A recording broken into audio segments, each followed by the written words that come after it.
Hello, hello, hello, everybody, and welcome to another episode of An Ordinary King. I'm your host, Kieran King, coming from you today in sunny, beautiful Melbourne. It's incredible. Why don't we get weather like this more often? I don't know. It sucks. This is the pinnacle of temperature and weather. If you want pinnacle, Melbourne today has it. Today is the 23rd of October, 2019. Today is a hell of a good day for weather. Anyway, getting on to today's episode, and enough of chewing the fat. Speaking of fat, Kyle is not fat. This guy is a handstand performance coach. He travels the world doing courses and workshops and teaching people the art of handstands. And sounds flippant, but he does okay out of it, and he has an amazing life. He gets to travel the world and meet new people. He's cool. I had a really great time chatting to him, and I think he had a good time, and if he didn't, he's very good at hiding it. So we chatted about a lot of different things, flying and traveling, diet, health, exercise, relationships. God, the list is crazy, and we got a few different tangents, but it's a good chat. I had a great time.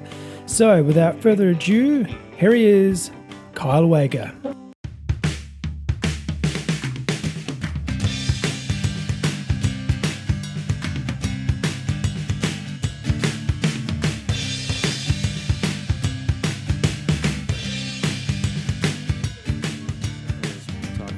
Yeah, if you can hear it, I can hear it, and they can hear it. This is cool. It's funny. You got the biggest grin. I use microphones for like a headset mic when I record my my courses and stuff online, because I need like a little headpiece that can move with me. Yeah. So, but I only researched microphones as far as which one do I need to record this particular thing. But yeah. What'd you get? I got the brand called Samson. It's a Samson Airliner. It's like super lightweight. It goes on my ear. Yeah. And because of what I do, I need a headset that can move and stay on my head whilst So is it wireless? Upside down. Yeah. So it hooks up to the speakers wirelessly? I got a little mic pack I wear, and then I plug it right into my camera, and then I can do like workout videos and fitness stuff with it. So you film yourself doing that? Yeah, I film myself doing hand balancing, handstands, and recording like courses on how to do that with this microphone attached to my face. That's really cool. Yeah. Do you feel boss? It's more like the handstand that makes you feel boss, and the microphone when I come down. I'm just happy it functions. Yeah. But you look like a boss here. This is way more boss than what I have. It's not that dope. It's pretty simple. It's just like this mic stand is actually a genuine bag of dicks. It's shit. It's brand new and it's crap. This mic stand is really good, but it's completely unfunctional. So it is the worst mic stand I've ever had, but it's better than that one. So that one, that's a oxymoron. So and then the mics and the gear I've just always sort of had because of doing music, and it looks cool, but it's not as sophisticated or as pro as you got to play it up. You played it down. Yeah. It's kind of cool. Like this is the best podcast I've ever been on because of the equipment. Yeah. No, it's cool. I've never had like headphones. So they're good headphones. Yeah. Good studio headphones. I feel like I'm like about to get in the booth and start spitting some rhymes. You know what I mean? You can. I got my. If you want to spit rhymes. I don't. I would actually love to have that ability. Would you? That's not one that I have. Is that one thing that you look back? You reckon you'll look back on and you'll be like, I reckon when I get to 70, that's what I'm going to work on. Yeah, I think like right now I got like a young body, so I'll stay with the fitness, physical stuff, and then probably start my rap battle career around 65 or 70. I'll probably be the best 70-year-old rapper because no one else. Everyone's going to either be dead from popping caps. Yeah, I'll just challenge everyone else in the senior citizen home and be like, "What's up? You want to battle?" Poking them with a stick. Yeah, with my cane. Yeah. You want to battle? You want to battle? You want to battle, bitch? Yeah, get down on it. Yeah, rapping about like dentures and bingo and going to dinner at 4:00 or whatever the hot topic is at the senior home. Yeah. The mashed potato and peas. Yeah, where it's at. How come they always boil the broccoli? Just steam it. Dude. It's better. Yeah, it's whack. It's whack-ass broccoli. Oh, my God. There we go. What do you do, dude? Yeah, I do a couple things. I have like three main buckets of things that kind of fill up my time. The reason I'm in Melbs right now is I'm traveling through Australia hosting handstand workshops like at yoga studios and different facilities. that's one of my favorite things to do. Love teaching people in person how to get upside down. I also run my website, which is KyleWeiger.com, where you can buy like the online version of that. You know, I have courses and stuff on how to handstand. And then my other thing is I work with a company called MemberDev, and we build some pretty high-end websites for people. Yeah, that's cool. Yeah, we take like the KyleWeiger.com model of, hey, we can build you a blog, courses, teach you how to host them. And then we build that for other people who want to take their content online as well. What's the difference between getting something like that and something like Squarespace?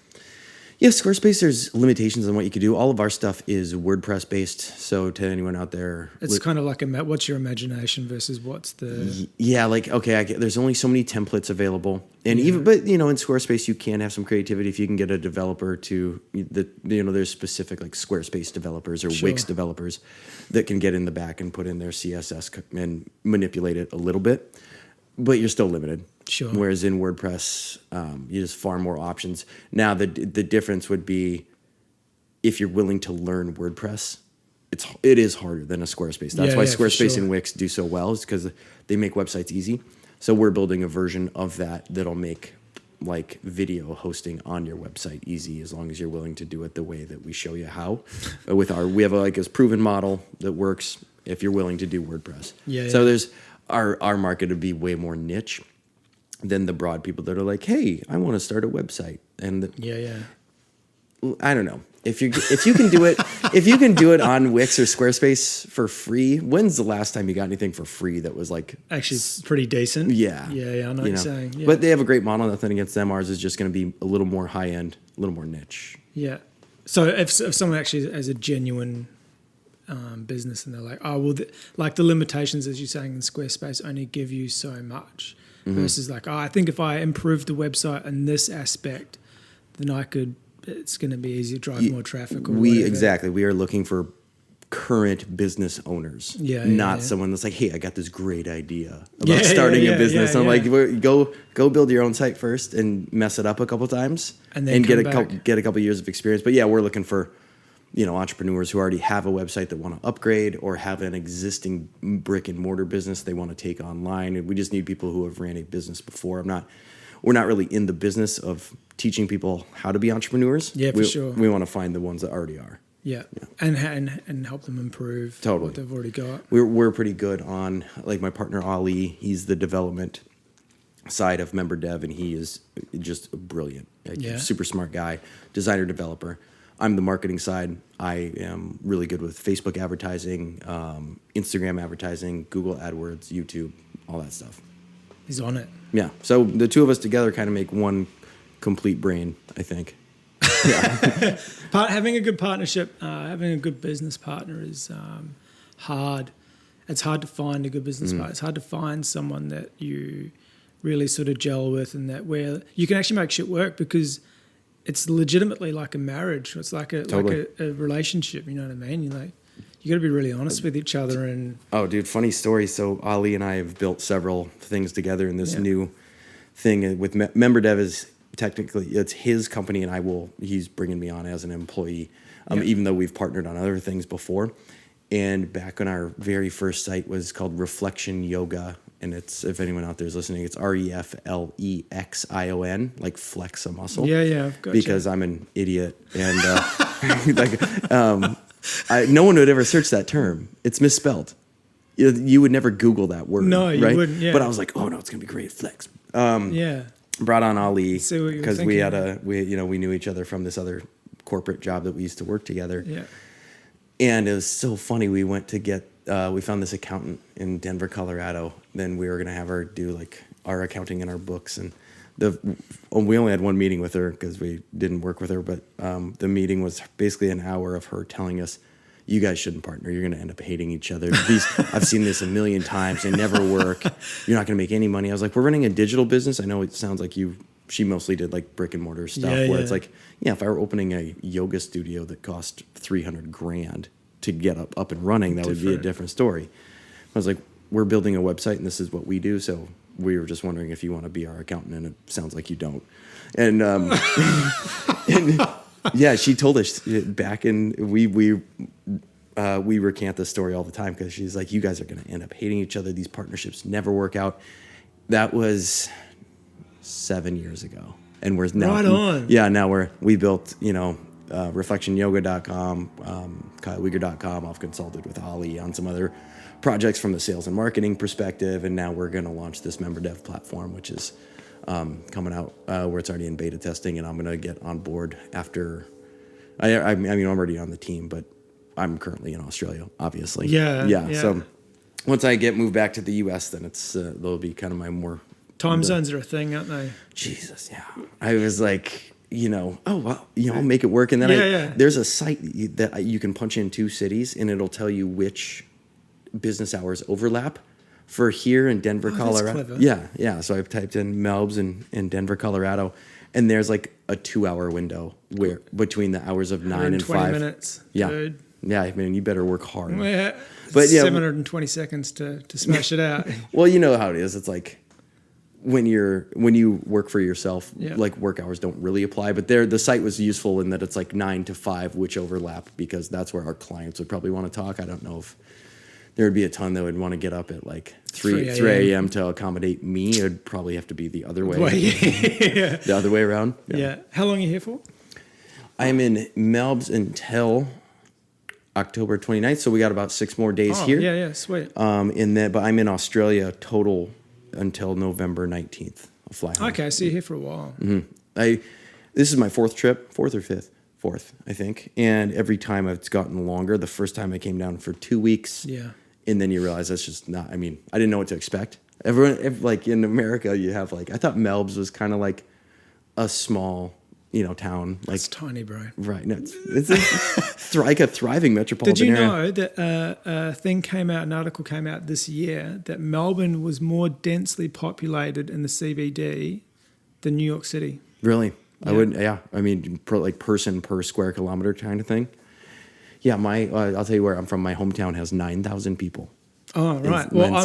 Is that where you grew up? In South Dakota, yeah. Yeah. Well, so there's more than that, and probably one of those buildings down there. Did you have a small school? Yeah. My school. When I grew up in New Zealand, the primary school that I went to, there was 20 people. Oh, that was way smaller than that. Yeah, that's that includes the teachers. Yeah. That's nuts. Includes the part-time science teacher that we had once a week. Dang. Yeah, she wasn't really a science teacher. She sort of like froze a bottle of Coke and then poured hot water over it, and we watched it. It was like, whoa, we're watching shit change. Yeah, like that's your chemistry background. That's it. Well, it's interesting. I was everything that I had been exposed to, via media or research was just like Crocodile Dundee, Foster's Beer. That's so accurate. Yeah, right. Steve Irwin, and like, no one says crikey. No one says that here, unless they mean it. Yeah, like it's got to be a pretty full-on experience for a crikey to make an appearance. You haven't had knifey, spoony yet? No. What is that from Simpsons? Simpsons. Yeah. No. I see you've played knifey, spoony before.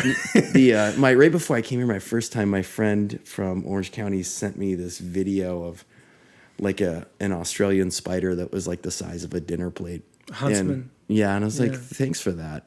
Why would you send me that? When I first moved to Australia, I stayed every now and then with my cousin who was from New Zealand. He was living out in Ringwood. So if you don't know where Ringwood is. Nope. It's like 20 sort of Ks outside of Melbourne towards the wine district, which is Hillsville, Yarra Valley sort of way. And Ringwood's out there. And Ringwood is the genuine burbs, the suburbs. Mm-hmm. It's like, Anyway, so this is... Is that the bush? Is that different than the bush? It's not the bush. It's not the bush. That ain't the bush, mate. The bush with the bogans? Yeah. There's definitely bogans out there, but it's not quite bush yet. It's you got to go through there, go through the burbs to get to the bush. Got it. Yeah. But so I stayed there one night, and this is probably like my first maybe I'd been here like 2 or 3 months. I hadn't been here long, and went out there and had a big night out with him at his house.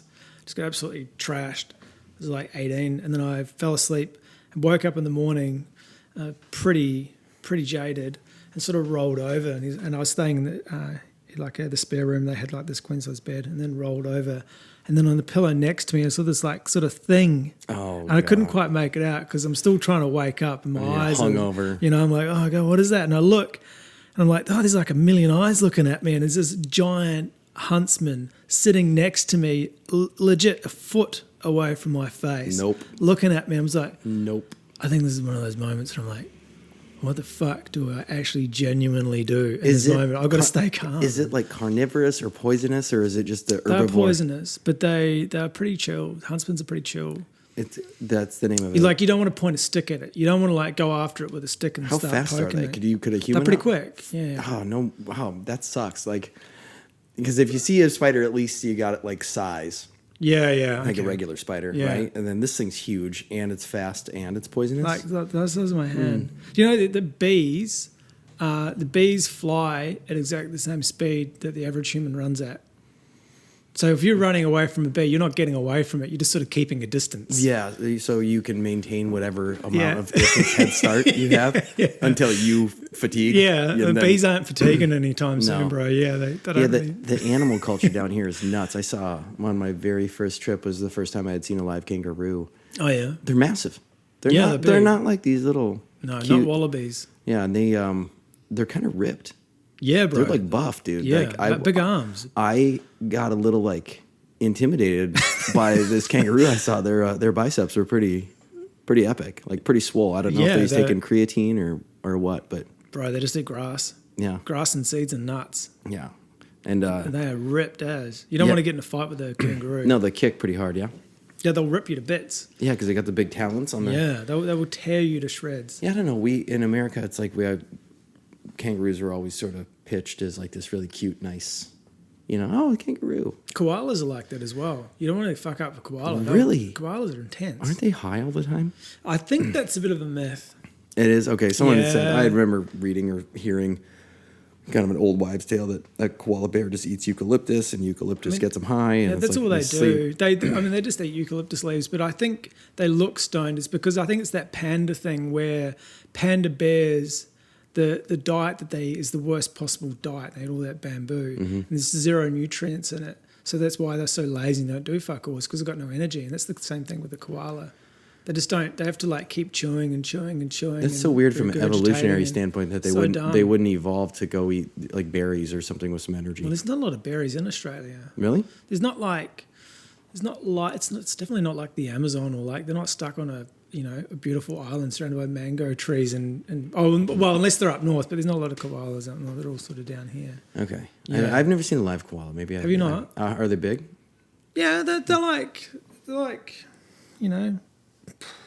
Like a size it's of like a baby, like a houseplant? 2-year-old. Okay. Yeah, actually, like kind of like the pot plant behind you, the lily. Perfect. Yeah, like a big fucking grey, like a tiny old man, like a tiny hairy old man, Yeah, the size got of a it. baby with ears.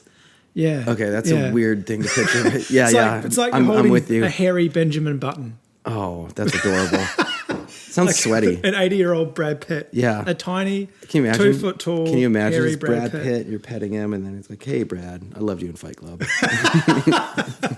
Yeah. How'd they get so many small actors to act next to them, Brad? Yeah. They had to CGI because Edward Norton, I think, is quite tall. Yeah, and so he's he's 6 like, foot. yeah, Brad Pitt's 2 foot. yeah. I think that's a lot of people don't know that. It's not CGI. That's actually no, he's Brad Pitt. actually 2 feet tall, He's which actually is that weird tall. that he has married so many hot women. Yeah. Yeah. But a lot of women have that small man thing. Yeah, right. Yeah, they just feel like that motherly vibe on Yeah, them. they're like, man, he is such a handsome face, but just the weirdest body. Poor Brad. What if he was to scale? What if like he was 2 feet tall, but like same proportions? You know what I mean? Well, he's actually this tall, Yeah. but he's still like super ripped He and would shredded. be like a little thunder puppet. Yeah, It'd be like Thunderbird. That's what it is. He'd Yeah. be an original Thunderbird. Yeah. yeah, he would be lethal because he could like be super quiet and stealthy, Yeah. and you would never. He could hide. Original ninja. He could hide in like your blender. you and your NutriBullet. Just Yeah, you open it up and Brad Pitt comes out swinging. Yeah. Yeah. I don't know. What are those ingredients? Yeah, that's all you'd have to do is just blend him. blend 'em. Yeah.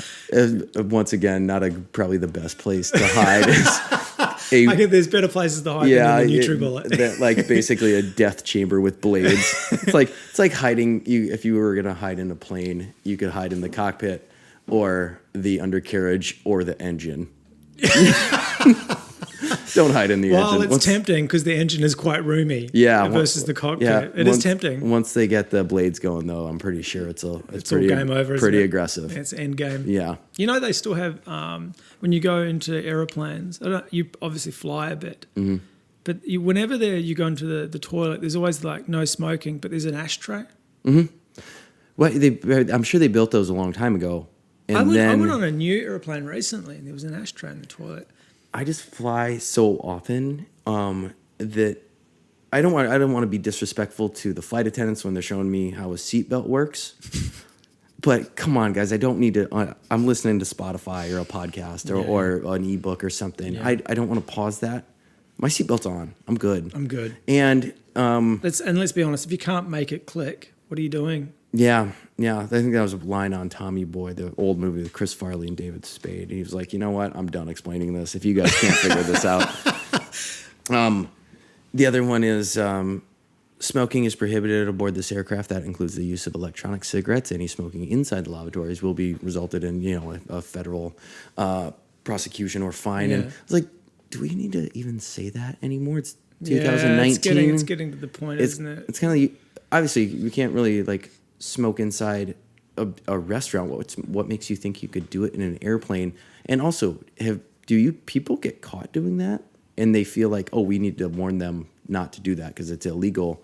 I've literally never walked into a airplane lavatory and thought, man, someone was just definitely blazed in here. Yeah, someone had a cigarette in here. Yeah. I don't think that happens anymore. I just don't think. Do you know what's funny? I think about my friendship group now versus the friendship group 10 years ago. No one smokes. Mm-hmm. So many more people smoked and no one smokes anymore. I think about my friend group now, and it's because I'm in California and in Colorado where weed is legal. Yeah. And so everyone smokes weed. Yeah. I don't smoke marijuana because I just don't like the way it makes me feel. Yeah, one hit from any kind of marijuana device, and I go to my room and I'm super paranoid and I was like, this is awful. Why did I do this? Yeah. Yeah.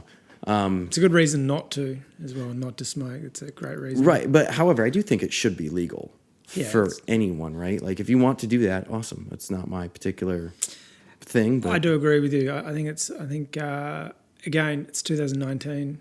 The prohibition doesn't work, guys. Yeah, and do you know that the marijuana, the whole, I don't know if you've ever heard of the movie Reefer Madness. It was a propaganda movie put out in the 40s or 50s or something in the United States about how it's called Reefer Madness, and if you smoke marijuana, you'll go crazy, and it was all funded by the alcohol industry. So after the prohibition, let me start over. During the prohibition, people turned in the United States, because alcohol was outlawed, you'd either go to a speakeasy or they just found other ways to get not sober. Sure. And so marijuana became more and more popular. And after the prohibition ended and then alcohol was legal again, the alcohol industry had way more money than the marijuana industry. So what did they do? They lobbied hard to get the government to make marijuana this illegal, terrible substance. And it's a gateway drug. I was like, no. That's just wrong. It's false. It's just not true. And when you look at the history of it, it's corporate greed again shaped the history of America, much like it has in the food industry, the alcohol industry, the gun industry, everything, right? It's a few people want to get rich, so they write the rules in their favor. My favorite example of this, I typically don't eat heavy foods right away in the morning. I'll go work out or do something first. I don't believe breakfast is super important. Sure. But there's a phrase that goes something to the effect of breakfast is the most important meal of the day. Oh, dude. Yeah. So you know who came up with that? I'm going to say Ronald McDonald. No. You're on the right track, though. Oh, am I really? Okay. James Kellogg, founder of Kellogg Breakfast Cereals. And that's their tag? Yeah, breakfast is the most important meal of the day. And now people believe it. Also, one guy could get you to buy his super sugary processed grain-filled cereals, and his marketing's brilliant, right? Get people. It worked. It's not a commercial; it's a belief system. It is now. It's ingrained now. It's ingrained. But there's so many things that are like that now. There's Christmas, for example, with Coca-Cola made Santa. Yeah. Santa was just a fairy tale German fat old man that was Santa green. Claus. Claus, that's it. And Valentine's Day was another one. That was Tiffany's. Yeah. My other favorite one of these is, I don't know what it is down here, but in the U.S., it's like, oh, your engagement ring or wedding ring or whatever should cost 2 months worth of your salary. Do you know who came up with that? The De Beers Diamond Company, controller of 95% of all diamond trade worldwide. Yeah. And prior to 1921 or 1920, the engagement ring didn't exist. They're like, man, how do we get more money out of our customers? I know, buy 2 rings, not one. Buy show her that you're serious. It used to be you would get down on a knee, ask a woman to marry you, give her the wedding ring right there. But then now it's an engagement ring, and then this is why I will probably never get married. Sorry, ladies. Because just the idea of the engagement ring, the engagement party, the rehearsal dinner, the wedding itself, and then 60% of those end up in divorce. Like, if I'm just doing basic math, you can just give me $12,000 and we can split that. It's a cheap wedding. 12 grand's a cheap wedding. Oh yeah. No, that's for half, I'm saying. Oh, that's right. For my portion. Sure. Yeah. Yeah, but it's like, man, I really have to be either super sure or like really drunk in Las Vegas to get married, to hit the old shotgun. Yeah, right? That'd be a hell of a ride, wouldn't it? Yeah, just to meet some girl in Vegas and like, yeah, you look amazing. Let's do it. Let's go. Let's do it. I'm never going to do it, so let's do it now. Yeah. I don't know. Maybe it's a good institution for some people. I know some couples that I look at them like, man, that's goals. They have serious like communication. They have serious everything. And then I look at others. I'm like, oh, you guys are going to divorce like real soon. Oh. Yeah. It's funny, isn't it? Relationship's a funny thing. Weird like that. Yeah. It's weird navigation. It's funny. It's a lot like business partners though as well. At the same time, you can see people that are starting a business, as you're saying. You're like, nah. Yep. I'm not going to do your books for you. Sorry, guys. That woman. But and I get it. I've seen businesses that start, and I was like, man, you have all the enthusiasm in the world, and you have like all of the positive affirmations in the mindset. But in business and like in relationship, it takes more than like mindset. There's the little thing called execution that has to happen. Effort and execution. Yeah. You just got to listen. But it's the same, like, it's exactly the same thing in relationships. You can still start out in a really good relationship and shit can break down just through poor communication. Well, and that people change too, right? For sure. You change every day. And you're always going to grow and evolve as a person. And it's impossible to expect the other person to stay as they are staying today, that they are going to grow and evolve as a person. Yeah, if you get lucky enough to partner with someone that grows and evolves kind of at the same pace or direction as you, then that's a win. But if someone grows wildly east and you're wildly west, you know what I mean? You're too... Yeah, you've got to learn how to bridge that gap. Yeah. So, you've got to learn how to communicate. This is coming from a guy who's 37 and single. I'm on a podcast giving relationship advice. Oh my God! Can we keep talking about that, or you want to move? Oh no, bring it on. Let's go. Yeah, I think relationships are a great topic. They're always like ripe with humor, and there's always like some good. Yeah. You notice there's no rock songs about how good relationships are, how good 20-year marriages are. Yeah, they're always like either about like lust and like passion or total devastation and heartbreak. I'm so glad it's been 18 years. Yeah, oh man, at least I've still got my health. Yeah, you never have like a love ballad that's like, you're way hotter now than you were 20 years ago. Yeah, it just doesn't really doesn't exist. But I think it's a bit of a shame. But I don't know. I like. I'm a romantist. I'm a Walt Disney romantist kind of. Fairy tale kind of. Well, not fairy tale. No, I don't believe that. I don't believe in fairy tales. But I believe in the positive, and I believe in the good. And I'm in a fantastic relationship at the moment. We've been going for a little while, and it's great. But there's a lot of people that I think are in relationships that I think don't want to stay in relationships, and they just sort of soldier on. And You know? Yeah, it's like, well, I'm here. I guess I'll just stay. I know a out. ton of people like that. Yeah. It's like, I think my biggest downfall is like I have always been the type to dive in head first. Right. Rather than like, yeah, let's just take it slow and get to know each other. I'm like, I have a romantic side as well where if I you do want to do a shotgun wedding. Yeah, I guess I would say I haven't learned, but about 4 minutes ago, I just said I would get married if I was drunk enough in Vegas. So, no, I get it though, because there's like the feeling of romance is so unique. It's unlike any other feeling on the planet, right? There's no high like. Yeah, it's like I'm like immersed in this person, and then 2 weeks later, you're like, oh my god, I hate you. Right? But it's I don't know. I think I've seen things start like that end up really well, and I've seen things start like that end up, you know, in a they go down in like a fiery ball of disaster. Yeah, cops are getting called every night. Yep. There's stab wounds involved. Got a black eye and I've got a gunshot wound in my... Oh my God, yeah. Where did we go? How did we get here? Yeah. Yeah, I don't know. I think, and the other thing is like, I did not get married when all my friends got married. And I think at least in America is where, and what is it here? Do people get married in like mid-20s around here? I was going to bring this cultural pressure thing up. Yeah. Do you societal pressure?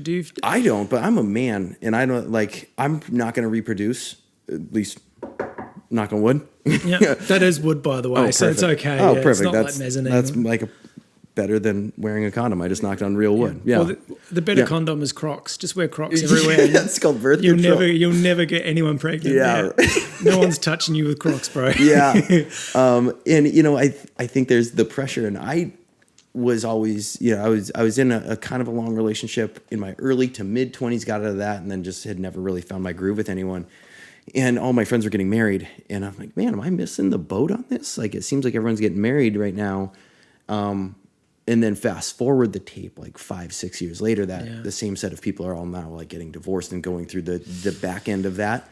And I'm like, man, that would be really heartbreaking to be going through. But I don't know. I have some divorced friends that are like, dude, being divorced and having kids is amazing because I get I get my kids half the time, but I get my own identity the other half of the time. I've never heard anyone enjoying that. Yeah, I've got some friends that have been with partners and been married and had kids and got divorced. I've also, where I grew up, a lot of people I grew up with, and you know, and outside of that network, there's people that have had kids with people not been married and separated, and it just seems like hard work. Well, if you're co-parenting, if you're truly co-parenting, and you guys are like, at least from an outsider looking in, if you both have the welfare and the well-being of your children as the number one priority, not like who's going to get revenge on who and who's going to like, you know, spite the other person. I know a couple couples that are amazing at this, and they just when dad has the kids, mom is out, she's shaking it up, having a good time, and then vice versa, right? But when they're with the kids get 100% of their attention. There's an article that I read on the same topic about how they call that your practice marriage, your first marriage or whatever. Yeah, your practice marriage, right? But then you get better at it, and so. I'm, you know, what was the thing, right? It's like, well, I just, some meme floating around that was like, I just turned 32, so I guess statistically I survived my first potential divorce. Or I was like, right, I'm 32 and unmarried, so cool. I missed my first statistical divorce, yeah. So I don't know, man. I think maybe I'll get married. I don't know, maybe not. It hasn't happened yet. Well, when you know, you know. Yeah, and maybe I just haven't been like punched in the mouth with the feels yet. You know? Yeah. Your teeth haven't been snapped yet, bro. Yeah. You can get slapped and you can it'll happen on this trip in Australia. I dated a girl from Brizzy for a while. It was a long distance thing, like the longest distance you can do. That is a long... Yeah. The next thing is Perth. If you found someone in Perth and you were in LA, that's a Perth is, way. I had heard, it said Perth is the most isolated city on the planet. Oh, it's ridiculous. Yeah, it is 3,000 kilometers from anything. Because Australia is already isolated. You guys, but at least over in the Melbs and then like, you know, the whole East Coast, Sunshine Coast, Gold Coast, Brizzy side, you can get around within a few hours to other places. But yeah, Perth is just out there. It's in the middle of nowhere and it's amazing. Yeah, so I've heard Western Australia is pretty great.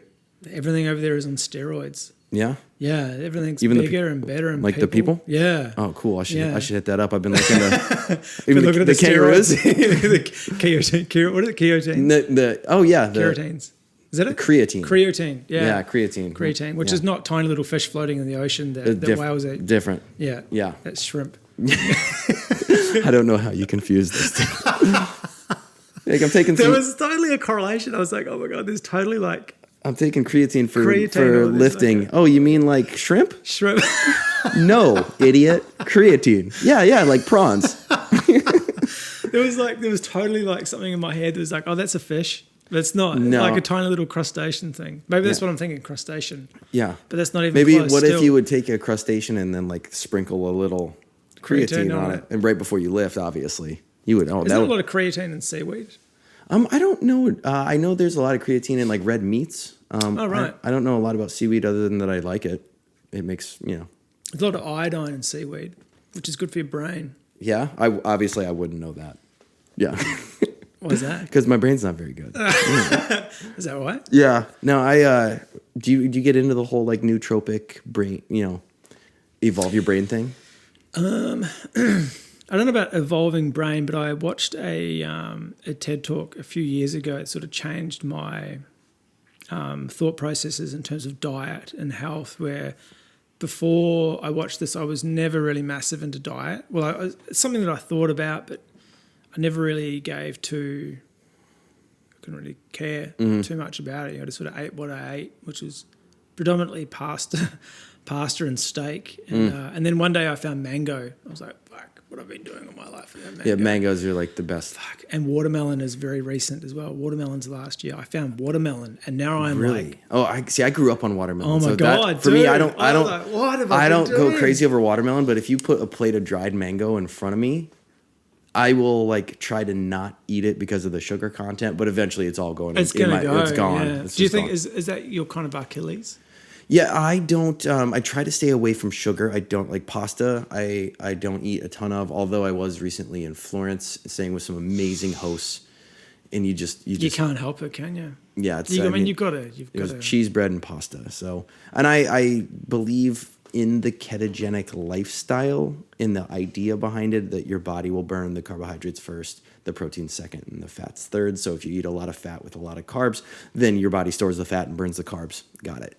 However, I don't always follow it because there's certain times where it's like impossible. Like, dude, you're in Florence. To restrict yourself too much is like to say you don't like having a full experience, So yeah, I tried to maintain some semblance of a decent diet over there, but at the same time, when there's like a bottle of Italian wine, a piece of bread, olive oil they made right there in Florence, I'm like, what am I gonna do here? I'm eating that. Yep. Yeah, like I will be ripped next week. Yeah, it'll be fine. Yeah, You'll be fine. Yeah. You're not going to die. Yeah. Yeah, the eating on the road is kind of it used to be really challenging. It is as challenging as you are strict on yourself. Okay, if you can be like an 80-20 person, you can make it work. You know what I mean? But if you're is that the 80-20 thing that you talk about? Is that the so health and fitness is 80% food, 20%? Oh no, I'm saying if I'm good like 80% of the time, and then 20% of the time is whatever. I piss off on the other 20. Yeah. I'm like, so my big Achilles heel, if you want to talk about Achilles heels in terms of nutrition, is not mangoes. If I had to pick a food, it would be chocolate chip cookies. I'm awful. But if I'm being totally honest, it's beer. Oh, yeah. I love craft beer. I come from Colorado, where we are super serious about like getting nerd level, science like about our beers. Are you going to the Gold Coast? I am going to the Gold Coast. Are they a big beer place? I'm gonna hook you up with some mates over there. Okay. They got some craft beer stuff going on over there. It's crazy. I'm a big craft beer guy. I got a friend of mine who's one of the main brewers at a big brewery there that's owned by some big surfers. So dude, yeah, give me the address. I'll go in. I'll hook you up. Yeah, there was when I'm traveling, I will always have a beer. If in wherever I am, whatever the local beer is. Yeah. Some places are not as beer serious as the U.S. I feel like, not being like, my country's so great, but that is one thing we do very well is the craft beer scene. Sure. When I went to like the UK, I expected the UK to have some just crazy beers, and it's very just like, oh, do you want this lager or this ale? That's kind of it. Yeah, very straightforward.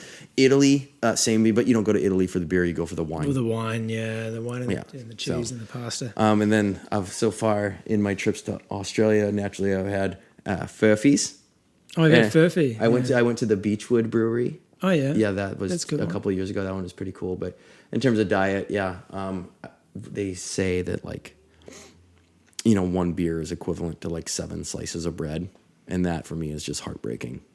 Yeah, I don't know. I don't really believe that sort of shit. It's like that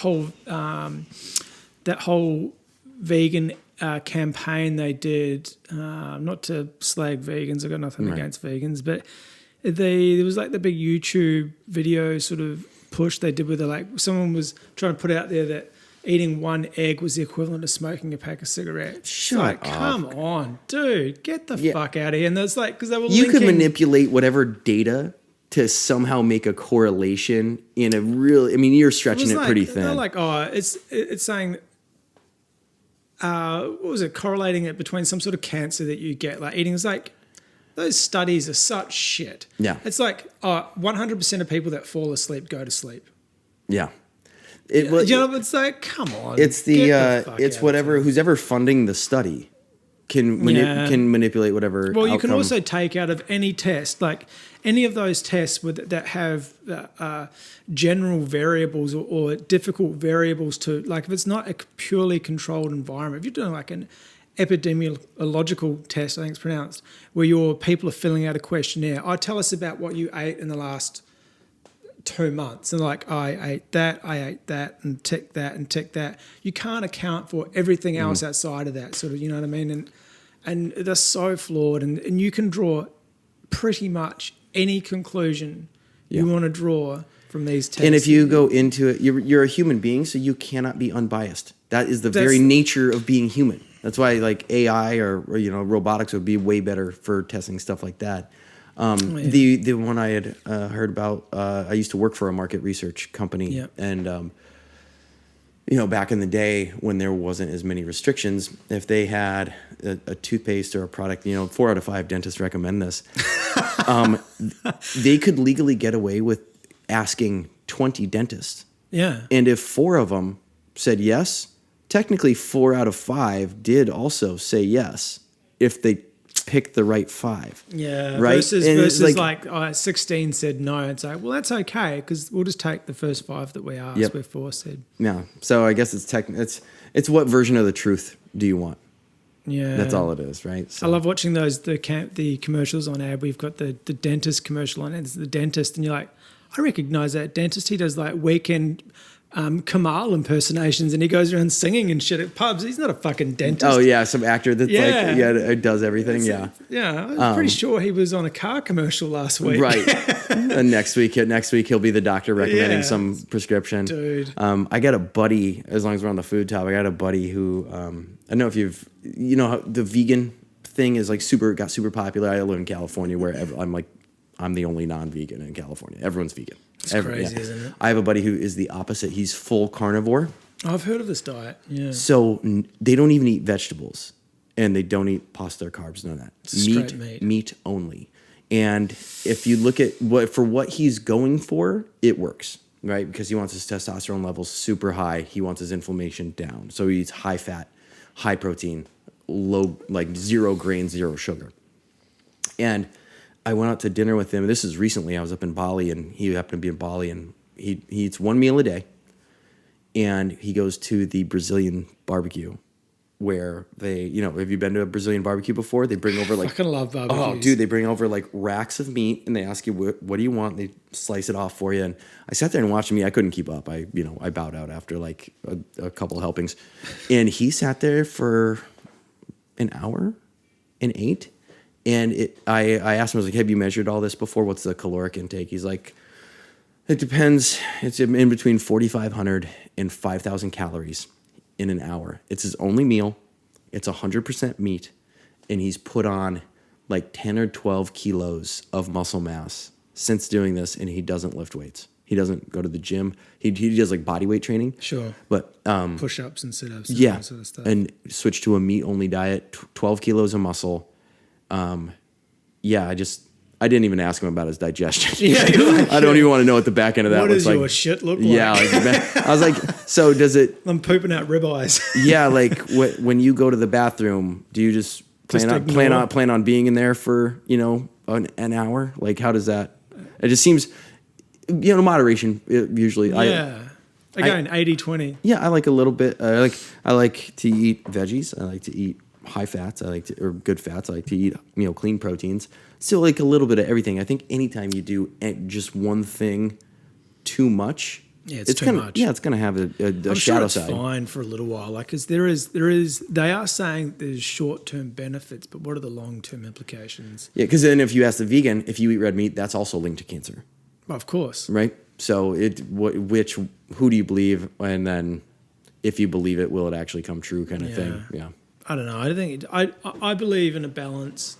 I believe in I believe in, like, I guess the 80-20 thing is like if you're too strict, I think it's too much. I think you got to chill out a little bit, expect a little bit of flexibility in your life, and be room for happiness, and just eat as good as you can possibly eat. And sometimes if you want to eat some fucking ice cream, just have some ice cream. And I think being happy, what you said there, that's the key, right? Yeah. There was an article I read about cortisol and the stress hormone, and how it's big in America where people get so obsessed with their diet, they get so stressed about losing weight that the actual act of being stressed keeps them overweight. Because cortisol is the chemical that says, all right, stop burning fat. We need to store it because we're going into a stress state from our evolution, which is like we might not eat again, or we're being chased, or we need our energy to be conserved. We don't want to burn it.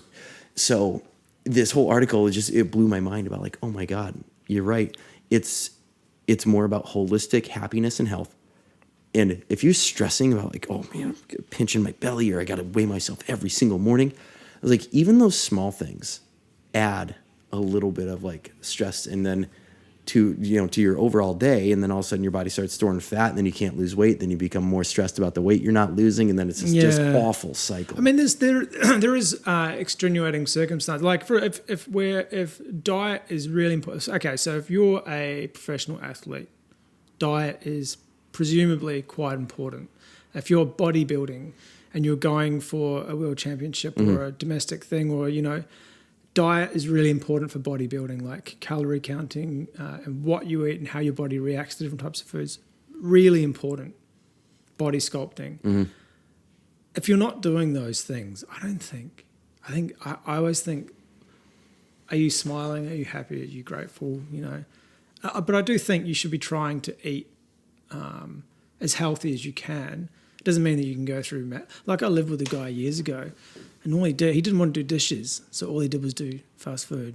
Oh, gross. Every meal. Oh man. Remember that 30-day, that guy that did the Super Size Me. Yeah. Super Size Me. Dude, this guy was like that for 2 years. Jesus, was he just He was a pretty average looking dude. Yeah. Well, and not even, let's already talk about like body composition, like muscle versus body fat percentage, but like your skin, your eye color, like everything just kind of like starts to look weird if you don't eat natural foods, Yeah, and I mean, like even animals too, like you eat a bunch of McRib or McChicken, things that are processed or genetically modified animals, you're going to start looking kind of funny. You know what I mean? But you can tell someone who eats clean and drinks a lot of water. And what do you think of those? I started talking to the guest I had on yesterday. I haven't posted the episode yet, but by the time people listen to this, it'll be anyway.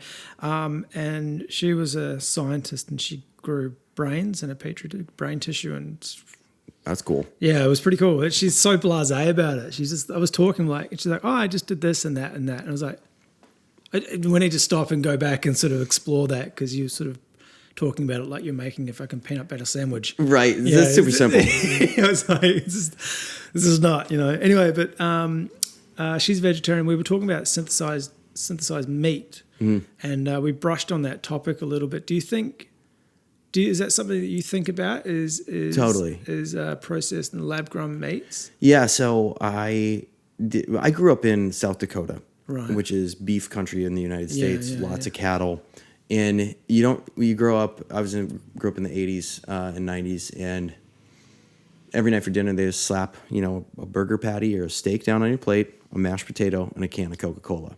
And when you're a kid, you don't know And in the 80s, no one knew. No one knew. They were just... Well, except for the people selling the shit. Yeah, right? They fucking knew. Man. And my parents just sitting there drinking a whiskey, smoking a cigarette in the house while I'm drinking Coke, eating red meat that probably had all kinds of chemicals in it, and you just have no idea. It is absolutely bonkers to think about. Like, they grew a chicken that had 7 wings because that's more profitable. Right? Than just the stupid 2-winged chicken. This idiot over here just having 2 wings. And I wonder if he's jealous. Yeah. I want 7 wings. Yeah, right? And he still can't fly. You poor chicken.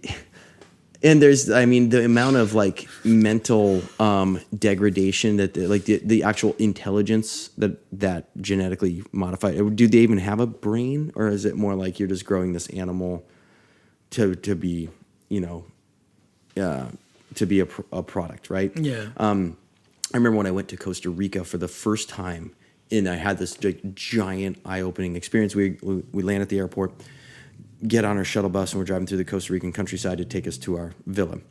And I remember looking at the cows that were in the field. I was like, oh my God, those poor cows, they're so skinny.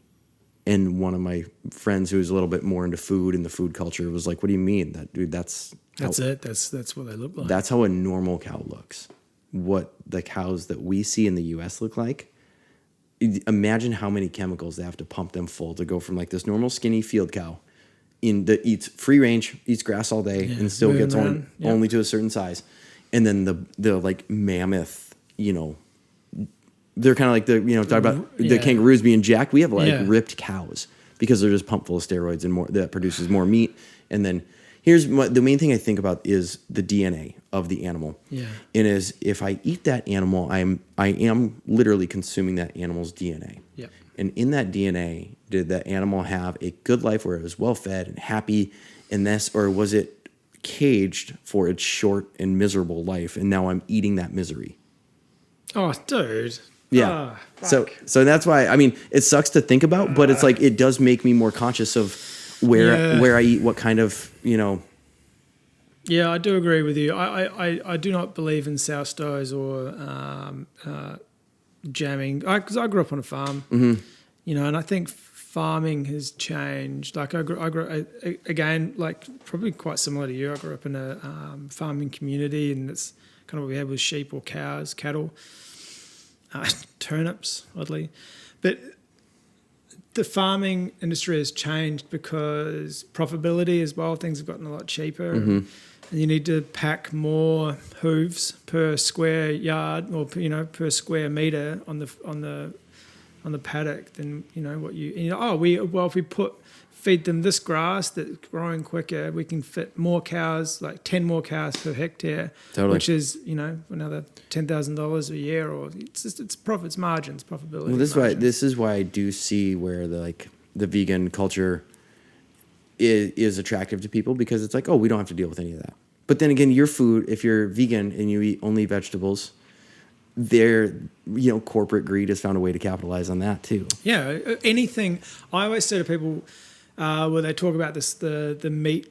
So they use the vegan vegetable diet and say, well, if you eat vegetables, you don't have to worry about it. So if you eat anything that is mass produced, that is not good. Yeah, it's bad. It's anything mass produced is bad. Yeah, but the way they market it to the masses is like, oh, bananas are really good for you. Yeah, most bananas are sprayed with more insecticide than anything else. Did you know that? This is a stupid fact, but in like 2015 and 16, the banana was the most widely sold product at Walmart. If you were to tally up all of Walmart's sales and say one product was the best-selling product at Walmart, bananas. Really? Mm-hmm. They're pretty fucking tasty. They're pretty good, but they're but they're also incredibly. They've been pretty modified. They don't have seeds in them anymore. I remember meeting a Colombian once, and he was saying there's over 1,000 different types of bananas. Yeah, but we don't know that because we just get fed certain information. The old Kavanaugh banana. That's what we get here. My favorite thing is I love avocados. I like. This is another new thing for me. Chop up an avocado, mash it. You guys love your avo smashes out here. Like, I've never seen more expensive avocado toast for something that's so cheap to produce. Yeah, it's expensive out here. Avocados here are like $2 to $3 each. Where do you get? They're not grown here. You can't grow them in Australia, can you? Yeah, You can. Okay. Yeah. And I think like near Coffs Harbour or further up in Queensland, tropical Queensland, there's definitely avocados everywhere. In fact, I know some people that have tried to grow avocado trees here in Victoria. Didn't work. Yeah. Oh, did? Yeah. I just like the cat. Like if you're, because I did the keto thing for a long time. It's the caloric density of an avocado was huge. Good fats. Good fats. I can get way more energy out of 1 gram of fat than I can out of like 1 gram of a sugar. Sure. You know what I mean? So, and they're tasty, and I just like eating them because they're healthy, and it's one of those like green things that when I look at it, I eat like a lot of broccoli, a lot of cucumber, spinach. Those are all green foods, but the avo is just like got its own personality. You know, it's like he's like the life of the party. Yeah. It's like kind of a boring salad, and like, hey, everyone, avocado just showed up, and I was like, oh, that's kind of cool. That's a bit tropical. Yeah, that's there we go. Exotic, isn't it? Yeah. Someone's put avocado in, and then throw a mango on there, and like before you know it, it's lights out.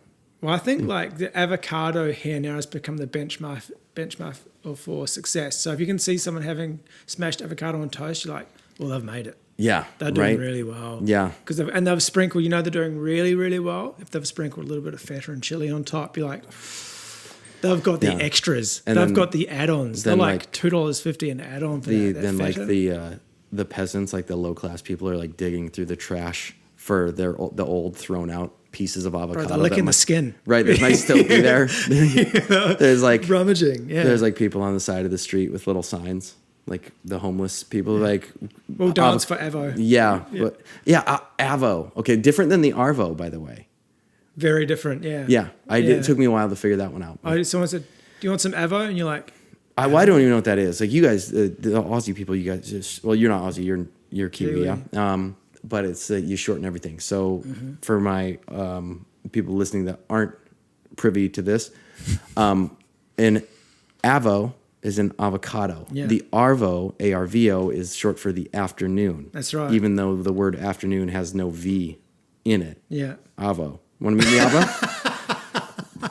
My friend, when I got here, I landed on last Friday, and I was super jet lagged. It was a weird overnight flight. And I ended up making it to meet my friend. I'm kind of like half awake, one eye shut, like banging on the door, like dragging my suitcase. And I run up the stairs, and she's like, I was looking outside, and what'd she call me? She called me a darrow. And she's like, it looked like some darrow trying to get in the door. I was like, what, a darrow? Like a derelict. Like you're like a homeless weird man dragging this suitcase. You look like shit. Yeah. And I was like, a darrow. Okay, that's a good one. Or to be Devo. Devo, like devastated. Yeah. Yeah. It took me a long time to figure out what LOL was. LOL? LOL. LOL. As in laugh out loud, or is it different? Yeah, that's it. Yeah, that one. And same with FOMO. And there was another one as well, LAMO.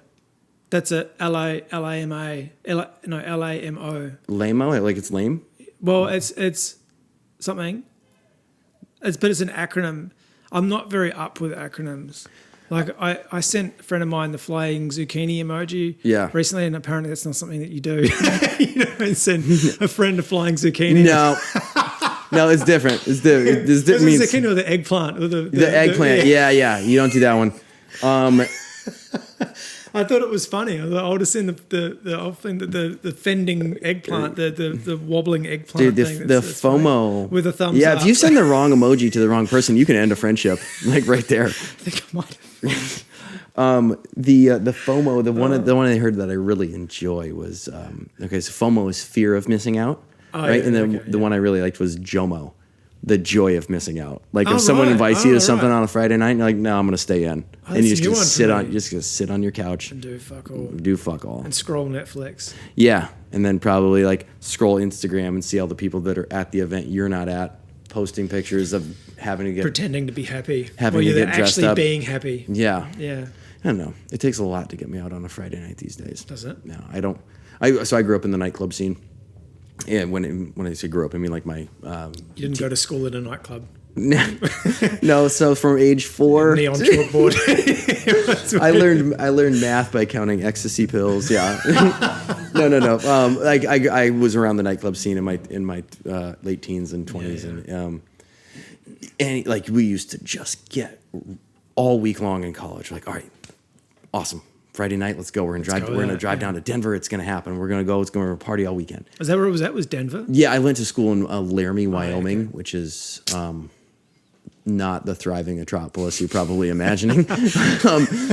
So it wasn't like, you know, it was Wyoming. So we would cruise 2 hours down to Denver and do the nightclub thing. Yeah. And I used to drive 2 hours down there and then 2 hours back, 4 hours cumulative time total, you know, to just go see a DJ live in my 20s. And now I'm 37. I mean, dude, if it was across the street, I still wouldn't go. I was like, I had to go out when. And back when I had all the energy to do that stuff, it was like we would show up at like 10:30. All the cool kids didn't even show up till midnight. Yeah. I was like, if I'm not in bed by 10:30, something has gone extremely wrong. Like I'm going to have a really rough morning. I went to bed 9:30 last night. Oh, dude. Knuckles. Boom. Fist bump. That was it. I had to be up though pretty early. I had to be up at 5:30. I had to shoot this morning. See, I would rather do that though. Yeah. Any time. But you notice the back then I had like surplus of energy. I was energy abundant, but money scarce. Oh yeah. Like because when you're in your 20s, you don't really understand what business is. You just think like paycheck to paycheck, or like you don't know how to like budget or anything. Now that I'm older, what budget was the cheese that I bought at the supermarket? Yeah, right. Yeah, I budget all the time. I budget every week. Yeah, I got like the cheap food. But now it's like, okay, when you hit stride, I'm in your 30s, like, okay, I understand way more about business. I don't have the energy to go to a nightclub, but I have energy to go to travel around the world on trips I can afford. I have energy to go to the gym, but you won't see me up at following DJ Tiesto around Las Vegas anytime soon. Unless it's for my wedding. I'm sure he's missing you. Yeah, I know. He seems pretty lonely without me. He's sitting on his couch now, looking across the street, and there's Kyle. Where's Kyle? I don't even want to be there. I've got Jomo. Yeah, he's like, where's Kyle at? Yeah, I feel like a lot of DJs probably get pretty bummed when I don't show up to their shows. But you're doing with the Where's Kyle tour. Yeah, right. Yeah. I haven't been. I went to a music festival in 2018 called Lightning in a Bottle, because I just wanted to see what it was about. I hadn't been to a music festival in probably 4 or 5 years prior to that. Yeah. And it was one of these like 3 to 4 day things, all electronic music. And by the 4th day, I just wanted to die. Yeah. I'm like, you're sleeping in a tent. At least it wasn't like Burning Man. It had, from what I understand, some Burning Man elements to it. But Burning Man, from what I understand, it's like barter system, no toilets, but people bring them or whatever. People bring showers. Lightning in a Bottle at least had some of these amenities. Facilities, yeah. You could kind of like make it work. But yeah, I by the 3rd or 4th day, I remember just kind of sitting in my car, just thinking, man, I really can't wait to go home. Because it was, I was 36 or 35 at the time. Yeah. And you're running around, and all you see is a bunch of like 21-year-olds. You're like, oh, I'm so not on that level. I'm out of place here. Yeah. I went to a tea party. You know what the tea party is? The band. So I went to a tea party gig, and I got the shock of my life, because in the early 2000s, when I started listening to the tea party, I went to a few gigs here in Melbourne when I was like 19, sort of 20. And so fast forward 15 years, the same crowd is still going to a tea party gig, and now there's Zimmer frames. And now they're what? And they're in Zimmer frames. They have like little walking sticks and Zimmer frames. And I'm like, and some of them are grey, and some of them don't have hair anymore. And there's headbangers with, like some people don't want to let go, and they're bald on top. And they've got they comb from the back. Yeah, and they've still got there's like a bit at the back that's still like they're hanging on to 10 years. It's long at the back, but they're bald on top. And it's like, I remember when in the nightclub. It's still got the same tea party band T-shirt that's got holes in it now. And in the electronic scene, I remember being at some clubs in Denver, and you would see. We had a guy that we called Raver Dad. Oh, God, yeah. Yeah, he was there every weekend with his Hawaiian shirt with, like, palm trees on it. You want to talk about a dude in Crocs? Like, cargo shorts, Crocs, white, socks inside the Crocs. And then, but he was, like, raving out. He's loving it. Yeah, every weekend. And I remember just thinking, like, okay, that's kind of, like, cute and funny. But I was like, man, I hope I never am, like, the old guy at the club. And then there's a couple times, like, when I was at Lightning in a Bottle, where I'd be in certain tents or certain venues, and I look around like, well, it happened. here I am. As you're sliding on your Crocs, Yeah, buttoning up your Hawaiian shirt. Yeah, pulling my pants up to my belly button. Hey, ladies, want to see some dance moves? I'll show you how we used to do it back in 2002. I'll show you the worm. Yeah, right. The reverse worm. Yeah. Yeah. I danced for quite some time. I taught dance in college, and then would do like competitions and stuff. So you can move. I can move all right. I'm a decent. I mean, if you give me you put me in like a jazz club, probably not too good. Anything like contemporary, anything on the hip hop or electronic side, I can get down. But I was at a event recently where some music came on and we were all getting down. I think I still got it. I don't have it the way I used to. Let me tell you, if you think you've still got it, you ain't got it. Yeah, you come out. You come out jiving away like, I'm fucking doing all right, and you're like, they're even making a ring. They're not giving you room. They're moving away. Yeah, they don't want to get hurt. No, we had one of those circles. Yeah, it was at this big fitness event, and then there was an after party, and of course you put a bunch of like athletes together. Everyone's like gonna throw down, and so we had like a full on circle. I got a couple times where the crowd like made a noise with like, oh, like that thing. So because they heard your back crack? Yeah. I actually I wet my pants. I was dripping urine because I drank too many beers, and then I just my age bladder control becomes a thing. Yeah, becomes an issue. Continence, I think they call that. Yeah, I didn't put on my adult diaper that day, so unfortunately, rather embarrassing moment for me. Yay, getting old. Yeah, right. But what's funny is like the knowledge, right? So if I look at when I was, let's say 18, I thought, man, I sure was an idiot when I was 15.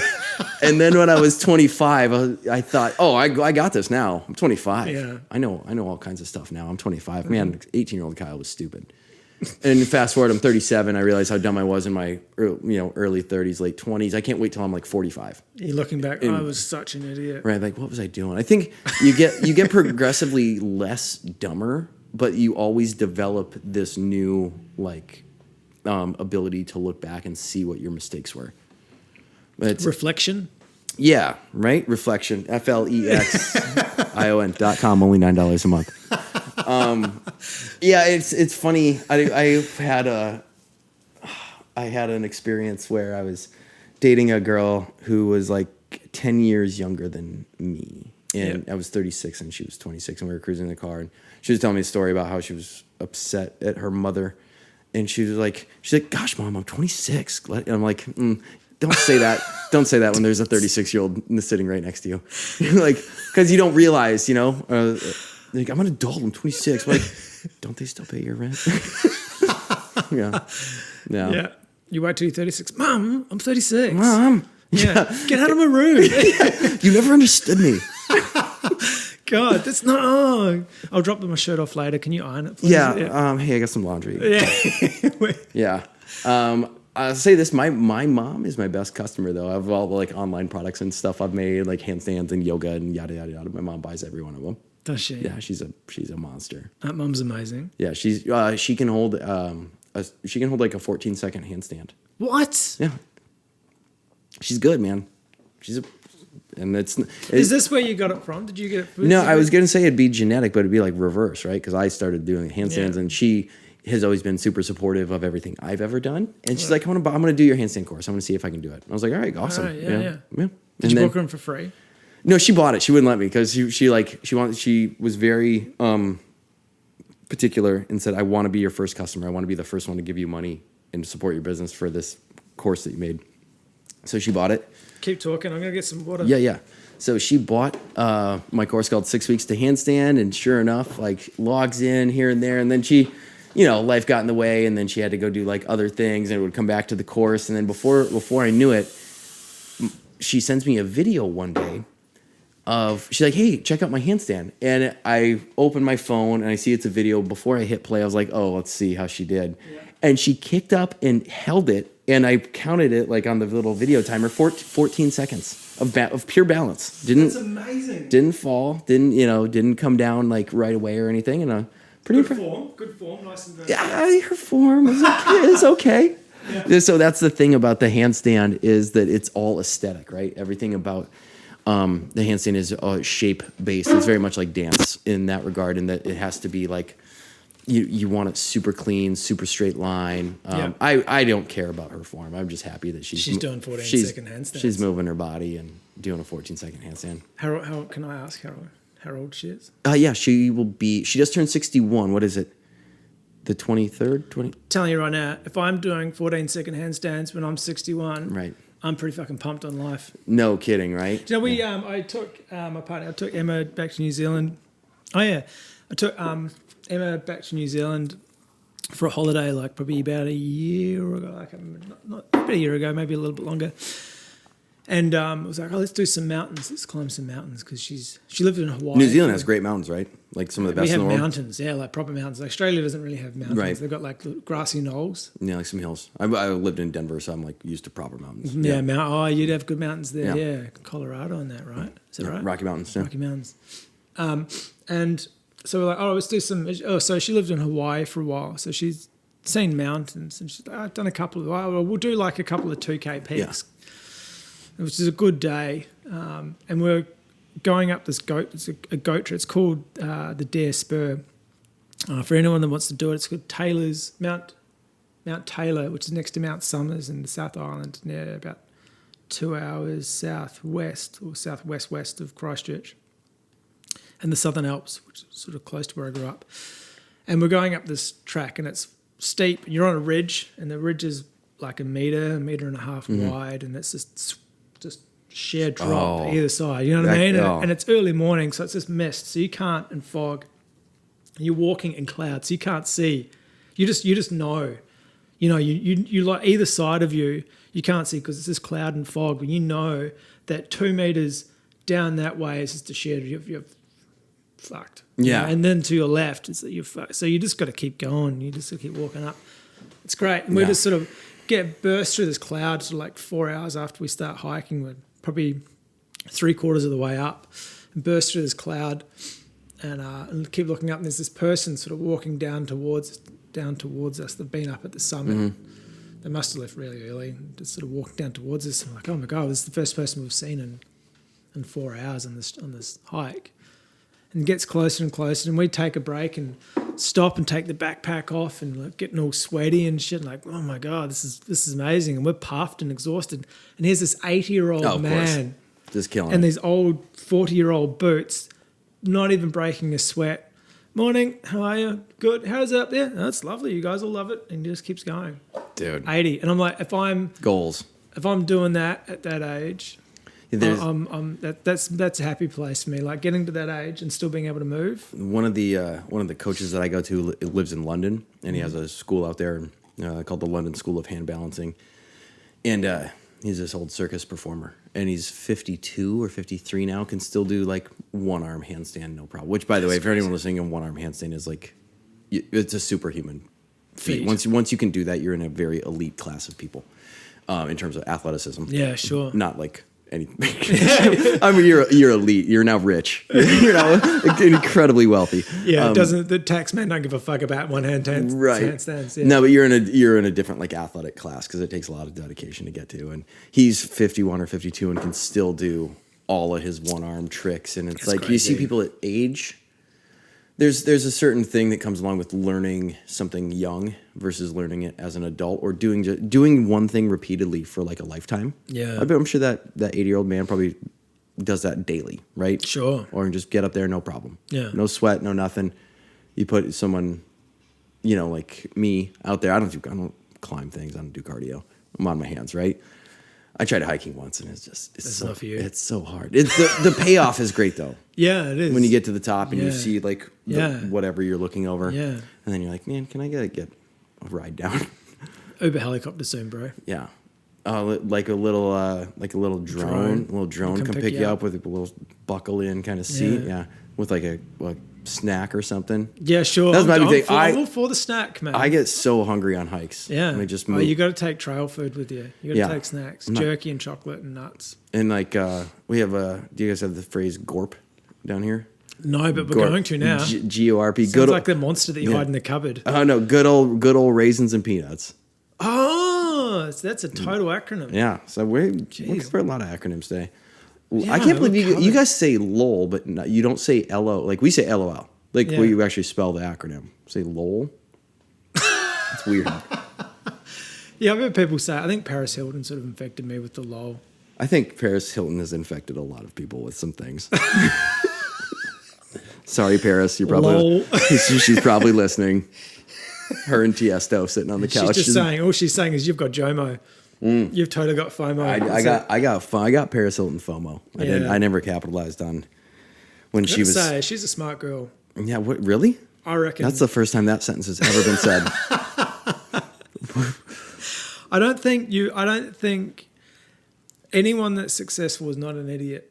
Yeah, it's not like it. And so you can even inherit success and you can lose it. Mm-hmm. But I think it takes a certain level of intelligence to maintain success and maintain.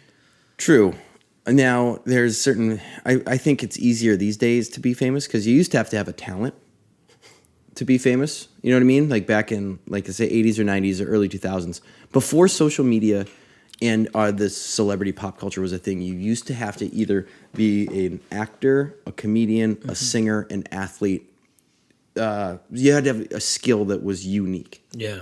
Now you can be famous because you're the boyfriend of someone famous, or your family is famous, or you did something so stupid that it got viral on the internet, and now people know who you are. There was a time where, what was the name of the guy? Tay Zonday. Do you remember the song Chocolate Rain? No. Oh my God. Chocolate Rain was the most watched video on YouTube. It's not anymore, but at one time it was. And it was just this guy with a really weird voice. He had this big frame glasses on. And he sang the song called Chocolate Rain. And it was a hit. It was like mad hit. What? Yeah, and he got famous. And it's like, you used to have to, there used to be more prerequisites to being famous. And now man, talent's cheap now, man. Yeah, when Forbes just announced, God, what was the name? Was it one of the Kardashians? Was like the world's first self-made billionaire woman. I was like, self-made? Like, she's a Kardashian. That's not, you already have a ton of money. Yeah, like, no, she's not, her father's a megalomaniac. He's what is he? Property or something like that.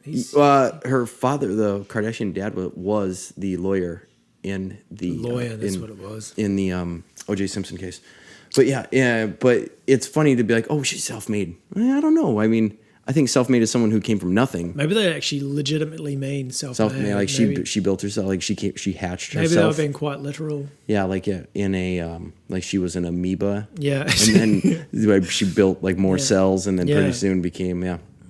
Apparently, there's a series I was talking to. Again, it's yesterday's podcast. They're talking about a new series on Netflix where people have you heard of CRISPR? CRISPR? Yeah. So CRISPR is this new medical thing that they have where they it's like more accurate in a way. Like say you have I don't know eyesight's a great one. Say you're genetically going blind. Mm-hmm. So they send in this CRISPR stuff to cut out the part of your DNA that's made you go blind and replace it with healthy DNA, and you can see again. That's like the first step of us making like the X-Men. But it exists. The technology exists. They're using it. They've started human trials on this exact thing. Actually. On like specifically for blindness. Mm-hmm. But imagine what's next. You know, like you could do that for anything. That's exactly if right. If I want to be taller. Yeah, they can. They can do that. What if I want blue eyes instead of hazel? They can do that. Yeah. They can do that. How much for the taller thing? Not for me, but for a friend. I'm asking. I got a short friend that's stupid. Are they a jockey? Well, yeah, he's him. He lost to Brad Pitt here recently at the Kentucky Derby. He's just so light. Brad should stop racing ponies. Yeah. So get over it, bro. They could make you what's controlled by your genetics? I mean, like everything is a genetic expression of just different combination of proteins, right? I guess so. So do you follow any like epigenetic stuff where you like through the power of thought you can change the protein expression in your genome?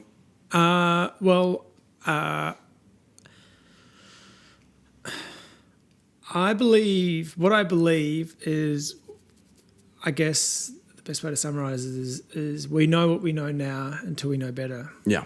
So I guess I don't really have any sort of educated opinions on these kinds of things. Like I think the power of the mind is It's fascinating. So much. It's like the universe. It's going to keep.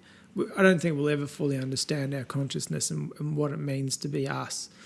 But and I know like there's stories, and I mean there's stories very close to us where people have been told, sorry, you've got cancer, and then they believe that they don't have it so much that the cancer goes away. And I believe in positive thought. There's a guy named Joe Dispenza who's super well known for this. He's Dr. Joe Dispenza. He's got several books out. His recent one, I think, is called "You Are Supernatural." The one that turned me on to him was a book called "You Are the Placebo." And if you want to really blow your hair back in terms of the power of the mind in medical cases, go listen to this audiobook. It's absolutely mind-bending. The stuff that people have either cured themselves from, and the opposite exists as well. Yeah, where people have given themselves conditions. A doctor misdiagnosed them, said you have cancer, and the person like believed it so hard that they got it. Yeah. So the power of the mind. I wonder, could I think? I know there used to be this hypnotist that had a program called Think Yourself Thin. It was a television show, and I wonder if I could think myself taller, because that involves a lot more than losing weight. Like taller, and for those listening, I'm not like 4'10". No, I'm like 4'11". 4'12", yeah, I'm like foot maybe. Yeah, I broke 5 foot. No, I'm 5'9", but I was wondering what it'd be like a 6 foot person. It's quite good. Thanks. I'm the tallest in my family by a long way. Oh, I thought you were about to say something stupid. I thought you were about to say like, "Oh, I'm the tallest man in Melbourne." Well, I could. No, you're the tallest. No, you're the tallest man in this conversation. Yeah, that's true. Actually, yeah, that's pretty good. Yeah. No, but I wonder, like, could you do that theoretically? Because getting taller or doing some of that requires bones to grow. Yeah. Right. It's not like, oh, I just want to lose fat or eat better. I just want to be a little bit taller. Yeah. There's a song. I wish I was a little bit taller. Wish I was a bod. By a rapper named Skilo. Right on. Another 90s thing. Super big hit. He was very short. Like Iced Tea? What was it? Ice? No, Vanilla Ice. Vanilla Are you thinking Vanilla Ice? Yeah, he was. That was my very first concert, by the way. Was it? How old were you? I was in 3rd grade, so 7 or 8. I was just a kid, and I had that like blazing blonde hair like him, and so I would have my dad take the razor and put the lightning bolts in like the side of my head. Sick. And for 3rd grade, for the talent show, I dressed as Vanilla Ice, and I rapped the entire Ice Ice Baby with the dance moves. Did you lip sync it, or did you actually do it? Oh no, I could do. Oh, you did so much more than he did. Yeah. I'm pretty talented. So no, we went to Vanilla Ice. He played at the South Dakota State Fair, which is, if you're a performing artist, kind of the mecca of where you want to be. The Madison Square, isn't it? Yeah, it's kind of like that for the Midwest. South Dakota State Fair. I had a corn dog and cotton candy, and was just there. My parents got it was front row tickets, and I was super young, and the noise of the speakers I couldn't handle, and I started kind of having a panic attack. So they took us up to like the mezzanine area, where I thoroughly enjoyed the show and danced for all night. Oh, no, he played all 2 of his songs on repeat. Yeah, on shuffle. Like you guys, you don't know what's next. Yeah, I was sitting at the edge of my seat. I'm like, please let it be Ice Ice Baby, and then again, yeah. And sure enough, it was like clockwork. Ironically, yeah. So I don't know how we got on Vanilla Ice, but yeah, that was a very formative song for me. You know, right. He had like a sequin jumpsuit, and I really taught me that you can be like super flamboyant and still very street at the same time. Oh wow! So my first cassette was Backstreet Boys. You're kidding? No. Oh man. Yeah. That's and then my very first CD, which was the next thing, was Michael Jackson's, I think, History. That's what it was. That was the next one. That would have came out about that time, right? Yeah, I was like, this is amazing. You know what I liked about the boy band era is that there's not a lot of love songs anymore. And that was kind of the crowning peak of where they all turned around. Now the music industry is like pop culture. Hip hop scene has definitely changed. But the boy band era, 98 Degrees, Backstreet, and NSYNC. Those were some days, and you're 35? Yeah. Okay, so we're about the same age.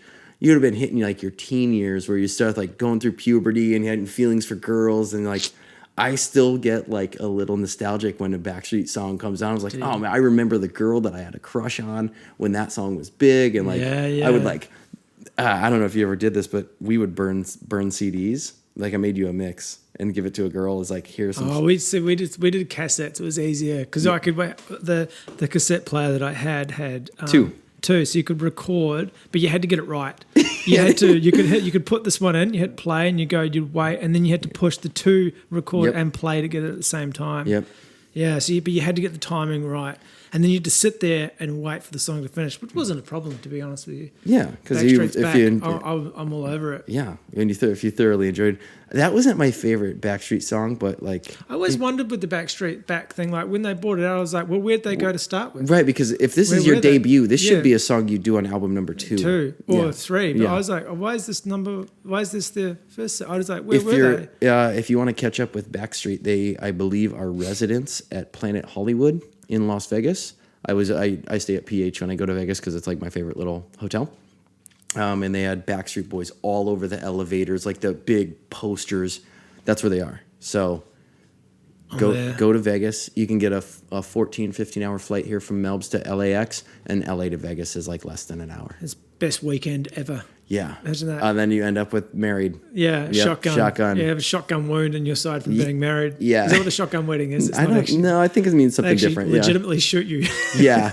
No, it's when if you get a girl knocked up, right? That's where it comes from? Yeah, I think so. Yeah, and her dad's on the porch with a shotgun. Like you need to marry my... Yeah, that's what it comes from, right? Shotgun wedding? Is that legitimate? That's what, yeah. So back in the day, if you had premarital sex and you got a girl knocked up, you had to marry her right away so that the townsfolk wouldn't find out that she was unpure. And so the dad would be on the porch with a shotgun. Be like, who's going to say no? Yeah, right? I mean, that's a pretty compelling offer. Yeah. You're like, hey, would you rather marry my daughter or die? Shot in the back of the head. Yeah, or with just, maybe just somewhere that leaves like a really nasty wound. Or like right in the knees or something. Oh, the knees. I reckon the knees or the shins. The shins would be the worst place to be shot with a shotgun, I reckon. Yeah, it would disintegrate. It was blow it off. Horrible. Yeah, no more leg. There's no like reattaching the leg. No, you're just you're going prosthetic after that. Legs. Yeah. But maybe your scientist friend could grow one. Starfish can. Why can't we? Yeah. Think the starfish. And they're not. Maybe we're way smarter. I can think new legs. Yeah, if I could think myself taller or more thin, could I grow a new leg? Oh, speaking of which, so here's a good example in that book, You Are the Placebo, that has to do with this exact thing. Yeah. Soldier gets his leg blown off in World War II, and it's awful. They have to amputate the rest of whatever leg remains. And the nurse comes over to the practitioner and is like, Doc, we're out of morphine. What should I tell the patient? And the doctor thinks about it for a while. He's like, don't tell him anything. Goes over to the patient with a syringe full of saline, just salt water. And he tells him, this is morphine. I'm going to inject you with this, and you won't feel anything in your right leg, okay? And the patient's like, okay, just whatever, just do it. He injects him with it. And now this is the power of belief systems, right? He believed so strongly that was morphine that his nervous system actually got on board with it and said, okay, turn off all of the nerve endings in the leg because we need to not feel pain right now. They proceeded to amputate the guy's leg. On saline. Nuts, right? Did you hear about I was listening to a podcast of the Horrible Histories. Have you listened to that one? No.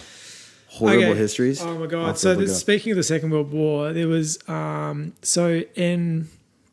19, I'm going to get the date wrong, but I'm going to go with it anyway. So just say it with confidence. So it was like in 1981, the Japanese government sent a general over to some Indonesian islands, or islands of Papua New Guinea, that had been retired from the army service since 1945, to bring back a soldier that was still active in the jungle. Because he thought the war was still going. Oh my God! And they even tried in the 50s, and just a few years after the war, they even tried doing pamphlet drops to let him know that the war was over, and he thought it was American propaganda. That was a decoy?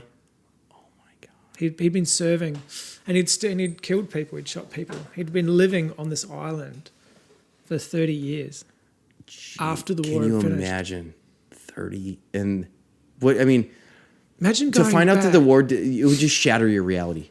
You would have a mental breakdown. You would have something. Everything you believed was false. I don't know if I don't know if your psyche could handle that. That's where people get like split personalities, and they develop a new personal like reality to deal with the fact that everything they had believed was a lie. The crazy thing is he's not the only one. There's many of these. There was a few. There's a couple of dozen. That's nuts, man. That took a few years to get them out.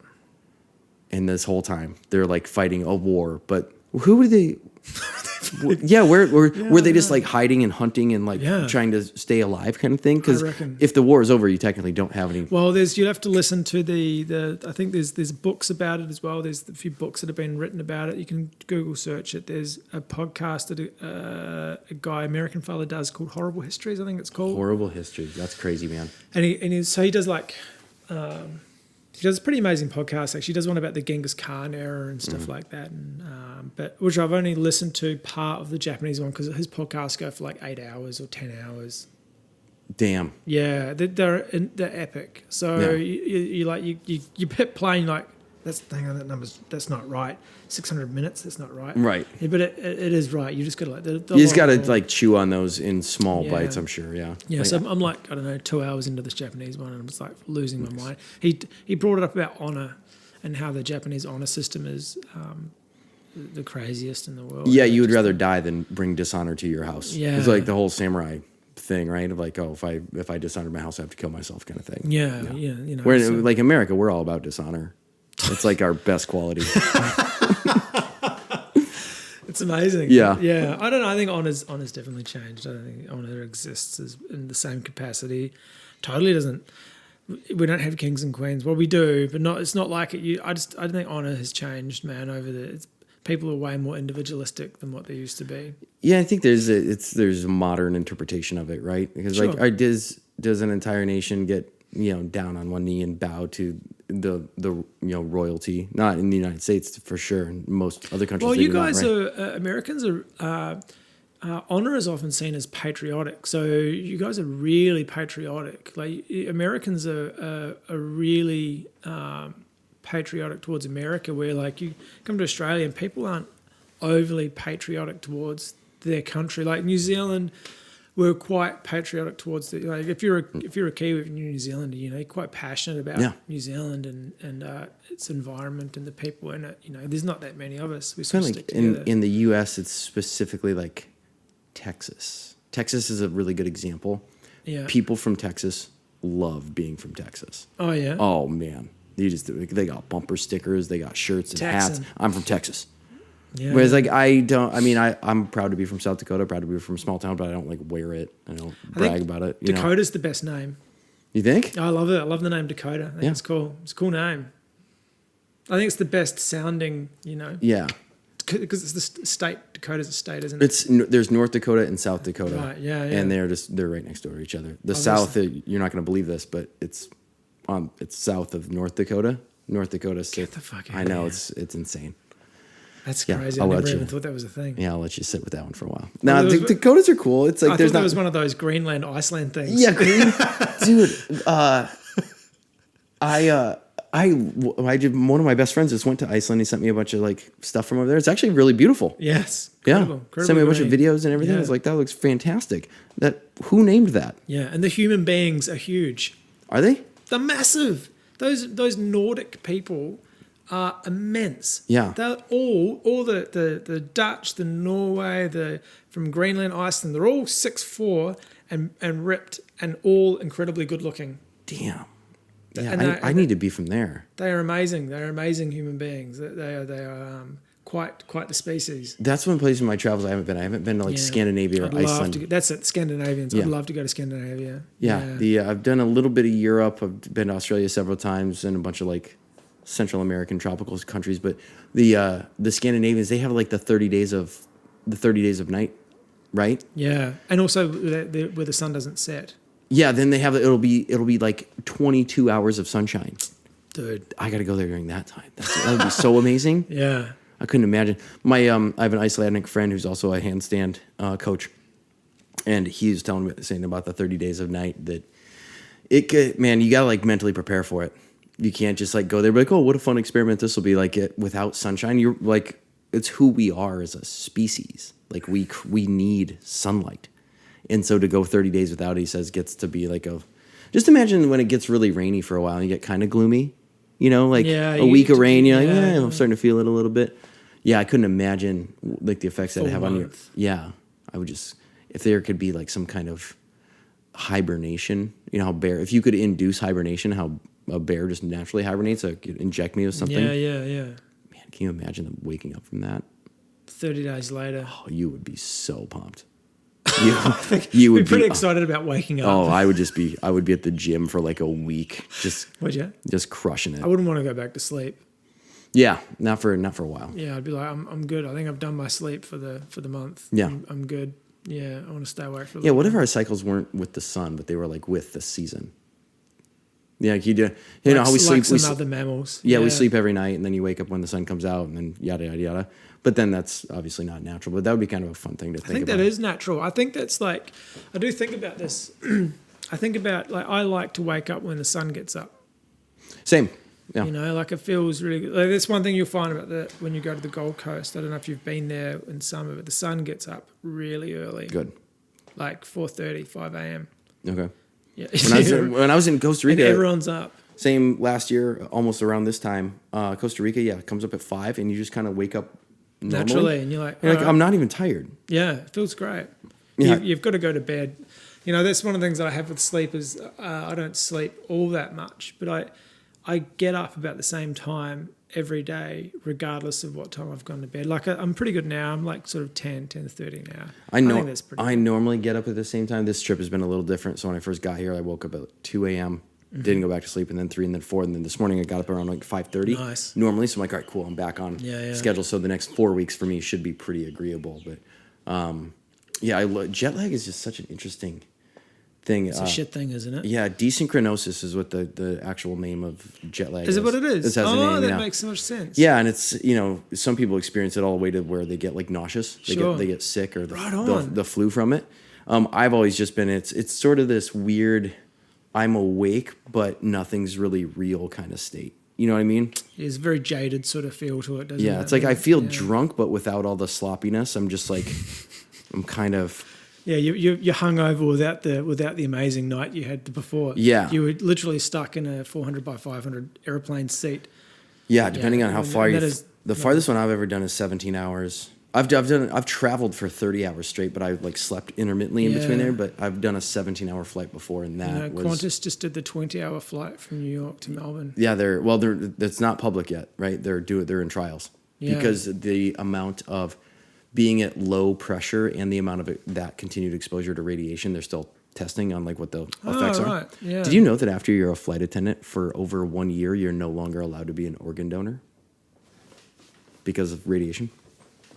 Yeah, if you're on that many flights, which makes me wonder, like, how should I go get myself checked? Because I'm on a plane like every week. So, there's airplane. Where do they get the radiation from? Just the solar radiation? No, I don't know. I think, just being. Well, think about where we normally exist. Yeah, we're on terra firma. We live on the ground. The pressure down here is way different than the pressure up there. Sure. So they have to equalize that in the airplane. So it's like this synthesized, unnatural environment that's meant to mimic the ground, and then you're around all the radio signals, all the things that keep an airplane like in the air, when communication systems. That makes sense, actually. Yeah, you're that much closer to the sun. Yeah, so the thing with the Qantas thing is 20 hours Melbourne to London, right? And then or Melbourne to New York. New York straight. Right. Long way. There's another company out there that's working on remaking. They're not remaking the Concorde. They're making a thing that's better than the Concorde. But it will do, I want to say, LA to Tokyo in 6 hours. It still sounds quick. That's crazy. Yeah, that is flying. That is cruising. Was it Auckland or was it Melbourne to London? It was like 12 hours or something like that, which is insane. That's insane. Like to get that, I mean, you could circumnavigate the world at that speed in 18? Yeah, I was gonna say 18 hours. Yeah, sounds about right. That'd be sick. So I would do it. I would try it. I mean, it'd be kind of fun just to be like, I've taken that flight. Yeah. There's because in the U.S., I think Perth to Sydney is kind of like our version of L.A. to New York. It's 6 hours in the air. Fuck. Right, and even there, you're kind of like, it's a waste of a day when you're traveling west to east, because if you leave at 6 a.m., okay, then you land at noon. but that's really 3 o'clock Eastern time. So it's 9 hours of total clock time, 6 hours of travel, not to mention to and from the airport, taxi to hotel and all that. It's a full day. It's a full day of travel. Whereas, man, if you could cruise LA to Tokyo or LA to Sydney in 6, that would be legendary. There would be so much more available to you, but I'm sure the tickets are going to be just like astronomical. Yeah, and like, oh, you want to fly in the most advanced machine ever? Cool, that'll be $7,000. Yeah, and that's a budget seat. You don't get any luggage. Oh yeah, no carry-ons. Shut up with that. Get out of here. No laptops on the plane. Nope. You know what? I have enjoyed the Australian Airlines. I really enjoy Qantas. They have a fairly technologically advanced, planes, like nice. What am I thinking of? Like in-flight entertainment. Yeah, sure. Yeah. They also haven't crashed. Right. They're the only airline that hasn't. Aren't they? I heard they were someone said they were the first airline. I don't know how you can be the first to not. I reckon you could be the first to crash, or you could be the latest to crash. But I don't know if you could be the first to not crash. Well, they were someone said they were the first airline, not to crash or not crash, but they were the first formal corporate business airline. I thought there was an American airline that might have been first, but I don't know. I'd have to Wikipedia that. Yeah, Qantas is I told you I dated a girl from Brisbane. That's how we met. She flew through California all the time. Oh, she was worked for Qantas. Crazy. Yeah, that if you're cool enough, which I happen to be once, they give you pajamas on the plane. They have like a Qantas. They're cotton pajamas. They got like pants and a top. Yeah, right. Yeah, so the whole flight. Yeah, and if you ever try to change into the pajamas in the lavatory, it's a goddamn nightmare. It's ridiculous. And I'm 5'9". I'm not a huge human. I couldn't even imagine being like a 6'4" person trying to change clothes. Trying to stick a foot in you. Gonna have to open the door. Everyone look away for a minute. Yeah. You're in there with your cigarette lighting up, blazing away. I'm just trying to wear my pajamas. Are you smoking? No. Putting up my pants. Oh, dude, yeah. I recently, when I recently went to the Gold Coast, they gave me. They were very fortunate. They gave me the emergency exit seat. Yeah, which I love because you get all that right. You get the room, and you have these crazy little fold-up tables that go into the armrest. Didn't know. Well, and honestly, if I'm on a flight and I look over and you're not in that seat, I'm pretty scared. Like if you personally aren't there, I need that to. Well, I was sitting there. I was actually pretty. I love being in that seat because of the leg room. But there was a girl sitting next to me, and she was a legitimate toothpick. And I was like, "You are not ripping that door open." Yeah. No, I'm sorry. You are a human land bridge. Yeah. That's your job. Yeah. I will literally remove you and climb over you to. Yeah. So, but I love the air hostess. Girl comes over and she's like, just want to run you through the safety procedure. If you're okay to rip open the door. And there's like, man, there's another guy there and this toothpick. I'm like, yeah, that's totally fine. We got this. Yeah, I'm cool. Did you guys do like a triple fist bump? No. Like a team? Like, hey guys. Although there was the between myself, the guy, and the air hostess, there was a look of the girl being there. Just she's not. But that's fine. She got a good seat. So. Do you think she felt inadequate? I think she was happy that she got a great seat, and she's probably she's like, well, I'm going to be the first person off. Kind of like that something happens. Kid that's not very good but made the team, and he's like, God, I hope coach doesn't put me in. You're up. You're batting first. Yeah, damn it. Yeah, strike. But and so she gives us the pamphlet sort of thing, and there was some. And she's running us through the pamphlet. I'm like, okay, I'm actually going to pay attention this time and listen. So headphones off. I'm like, okay, she's running it through us. And then I remember the Fight Club scene where Brad Pitt's talking about the faces, and they're like, oh, how come they're docile as Hindu cows? Yeah, and it's like, well, they're not. Well, they don't have faces on them anymore, so that's great. So they don't have an emotion. So, okay, so I can be emotionless about the crash. That's great. And then she's like, so the first thing you do is that if we crash in the uneventful and the unlikely event that we crashed, first thing you do is you want to look out the window and make sure there's no obstacles. I'm like, okay, so there's no obstacles. And then there's a list of things. So when you look at the pamphlet, and then there's the emotionless, faceless person looking out the window to look at the obstacles, there's water is an obstacle, smoke is an obstacle, and the other thing that's the obstacle in the pamphlet is a brick wall. Yeah, because, I mean, any brick wall that could withstand a plane flying into it. That's a good masonry. Yeah. That's good brick building right there. That's fantastic. I was just trying to think, where would you, in between two buildings, maybe? What circumstance would you have a brick wall out front of that? I would think you'd be more likely to see like a shark. Yeah. You know, sharks are total masonry experts. No, not behind the brick wall, but just in general. Like if you had a water landing. But if you see a shark near a brick wall, you have officially crashed and you're going to die. Yeah. I reckon that's actually, you're already dead. Yeah. You've crossed over. Yeah. And now you're like in this weird purgatory before God decides what's going to happen to you. Yeah. He's like, let's see if he can solve the shark problem. They always fuck up on this one. They always get it wrong. Yeah, that was my brick wall, huh? Yeah. Yeah, it's just some of the things on airlines you always get curious about. Like, why is this here? Why do you do it this way? I was on a plane one time where you know how they say when the oxygen mask drops down, make sure you put yours on first and then assist any child. Yeah. And I got really fortunate. I was on one of these airlines that had a really funny person on the microphone. Yeah. And she had the whole plane just losing it. Oh, we were losing it. And she finally got to this line, and I remember writing it down so that I could like post it to social media later. And she said, and claim it. Yeah, in the event of a crash and an oxygen masks are deployed, please put your mask on first and then help any child near you. If you have more than one child, just save the one with the most potential and say goodbye to the other. I was like, that is great. Like you're now asking parents to be like, well, this one gets straight A's, so I think we're gonna go. Yeah. I love it when people have these sort of.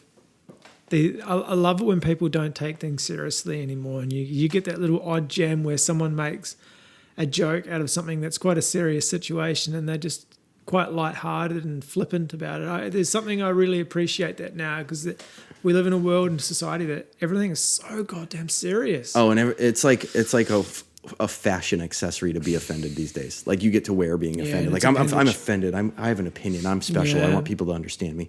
Whereas like, you have a finite amount of time on this. So if you die in the plane crash and someone made a joke about a plane crash earlier, big deal. You're still dead. You know what I mean? Like, do you think you get to be... And if you survived, great, you're fucking alive. Right. That's fantastic. Yeah, people are like, how dare they joke about that? Well, you should be able to joke about that. If you're... I agree. People that get offended, like, man, you're going to be real bummed when you die. You know what I mean? you're going to be so offended when you die in whatever capacity that you do. Yeah. It's like, by very nature, we're not built to last. Yeah. No, we're not. We're very, very mortal. Yeah. So like, just get over that and start having fun with your life. Yeah, move on. Yeah. Speaking of, actually, you're limited with time. I am. I have some handstand students that I'm going to see actually at the studio just down the road from here. So, boom, we're having a little training sesh today, and going to teach them how to get upside down. And I think that's going to be my afternoon. And then I might go pop open my laptop and do some work. I'm like not doing anything. Feel good? It's really nice to relax. I've been using this time in Melbs to just kind of mellow out. To chill. Drink some beer. Drink some craft beer. Yeah, I'm going to go. Actually, the pub on the corner across the road from... Prince Albert? Yeah, they do. They've usually got some really good craft beers. Yeah, I've been, and they all, you know what else they have? Their own Wi-Fi signal. So I go in there and I work because they'll serve me wine or beer, and I'll have my Wi-Fi and just get a couple hours of work done, and then I walk to my Airbnb, which is down the block. I got like a nice little pocket here. Oh, you got yourself sorted, eh? Yeah, I used to try to stay in like, where all the action is, and then you realize it's just too busy. Yeah. Now when I travel, I'm like, where can I be like I can find my yoga studio, my gym, and all my like little amenities. So, dude, it's been nice chatting. Thanks so much for coming on, Kyle. Oh, yes. Shake, and then we'll go fist bump, and then blow it up. Oh, you already knew how to blow it up. Dude, I blow shit up all the time. Like, literally. Like, you should see my backyard. Oh, my God. When I was a kid, I'll just talk to you about this really briefly. So there's a kid that was like a couple of years older than me, Brendan, something or other. And he was one of those guys that could just do anything. Just an absolute whiz. And I don't mean like, he probably could do flips, but he would just... anything electrical or scientific, the guy was just an absolute genuine Einstein. In fact, like his workshop, he's just like a teenager. His workshop was his old man's shed that when you walked into it, he would power it up. He would punch in the a time code on the microwave panel, push start, and then the whole place would light up. One of those. Yeah, and we used to make light bulb bombs. Oh yeah, we used to make tennis ball bombs. Right You'd load on. up tennis ball with match heads, and then you'd line the inside with like gunpowder, and you'd throw the ball at something, and it, poof. Then we got caught, and we got in a lot of trouble. Yeah, got in a lot of trouble when my dad found that. Oh, it's good to be young. Yeah, right. Now that when I was younger, I didn't understand. I'm like, oh, it's just for fun. Like, I could have legitimately blown my hand off. Then my handstand career would be much different. You'd be an amazing one-handed one. Oh man, it'd be so good. Yeah, you'd be, yeah. All right, brother. Thanks so much. Yes. And be cool, and I'll talk to you certainly anyway. Thank you.